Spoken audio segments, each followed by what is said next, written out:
Dragi prijatelji, dobroveče. Nama u borilačkim veštinama je kudikamo lakše kada je samodisciplina u pitanju. Jer ceo život nešto prevazilaziš samoga sebe. Mi u aikidu nemamo takmičenja. Praktično se trudimo da budemo svaki put bolji od sebe prethodnog u sali. Ki aikido ide korak dalje na tom putu. Uči nas, daje sve od sebe da nas nauči da u svakoj životnoj situaciji reagujemo bolje nego što smo u prethodnoj. Da svo znanje iz sale prenesemo na život sam. Inače, ono ostaje prazno, šuplje, slama sama. Ne uči nas on da se bijemo, ni s okolinom, ni sa životom samim, niti sa sobom, ne. Već da naučimo da živimo u lepoti i harmoniji, da je vidimo oko sebe i sebe u njoj i živimo to. Da slavimo život. On nije sport, on je veština, životna. Za većinu nas koji ga vežbamo i ogromna ljubav. Jedna od stvari koju je zaista neophodno usvojiti je doslednost. Samom sebi. U onim lepim stvarima. Ako čovjek zacrta, na primjer, da je od sutra na dijeti, da to zaista i uradi u kontinuitetu koliki je zacrtao. Pričamo o samodisciplini. Ako ste rešili da smanjite obroke i doterate liniju onako kako ćete se sebi najviše svideti, za početak ne unosite u kuću ono što ste odlučili da ne jedete. Ne hleb, ne slatkiše. Nek vam nije pred očima. Ne mislite na njih. Nek vam ne skreću pažnju sa cilja. Postoje naravno i teže stepenice kad baš hoćete doktorat iz tih nauka i ojačate te mišiće, pa se okružite teglama svojih omiljenih paprika. I pratite koliko možete da im odolite ili ih uzmete kad baš hoćete jednom, ne mahinalno i svaki čas. Ili još bolje, razdelite ih prijateljima. Ali za početak krenimo od nečeg lakog. Evo vam jedna stara zen priča na tu temu. Ispričala sam je 1.000.000 puta, ali ne gubi na žestini. Odluči bogat čovjek koji je imao sve da postane mudar. Za tako nešto dođe kod najmudrijeg učitelja od svih i reče mu: o mudri od najmudrijih, daću ti sve što poželiš, samo me nauči da budem mudar. Učinit ću sve što tražiš. Učitelj ga pogleda s mirom i odgovori: kreni kući i nemoj misliti ni na šta. Čovjek koji je imao skoro sve, skoro razočarano reče: samo to? Pa to je lako. I krene.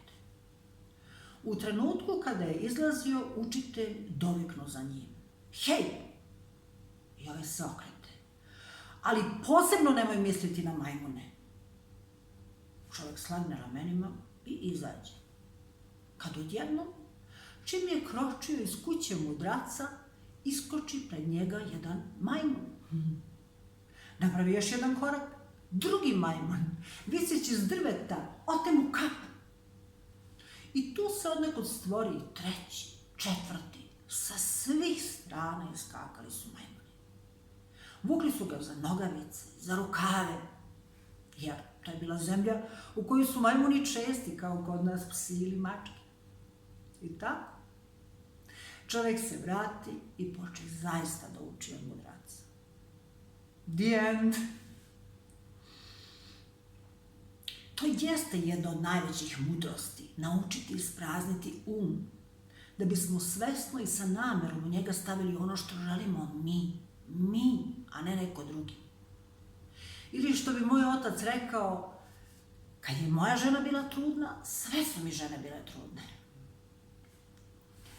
Ili kad je ta ista žena, moja majka, operisana, ja sam samo ljude sa štakama i štapovima videla. Tatina varijanta je bila bolja. Prevelika emotivna upletenost nas čini slabima, zato počnemo sa lakim, jednostavnim stvarima i vežbama. To je kao ono kad vam kažu: Nemoj misliti na velikog slona o ružičastim čarapicama. I ti ga odmah vidiš tu u sobi. Naš nije kreiran za nedogađanje. On sliku bez obzira na prefiks ne odmah stvara. On uzima samo apsolutnu vrednost stvari i momentalno ih stvara u našoj svesti, a polako i u stvarnosti. Ponekad je momentalno. Ne čuje ono nemoj misliti na.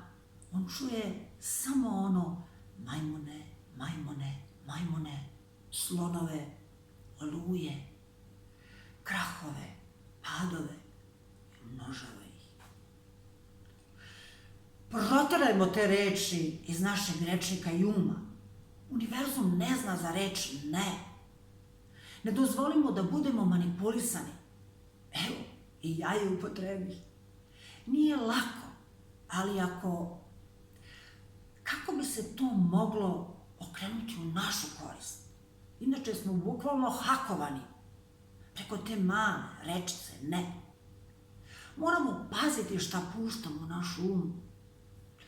Kad vas neko ubedi da vičete ne više rata, univerzum čuje više rata, više rata. Shvata da vi tražite to. Moramo naučiti taj jezik koji svemir razume.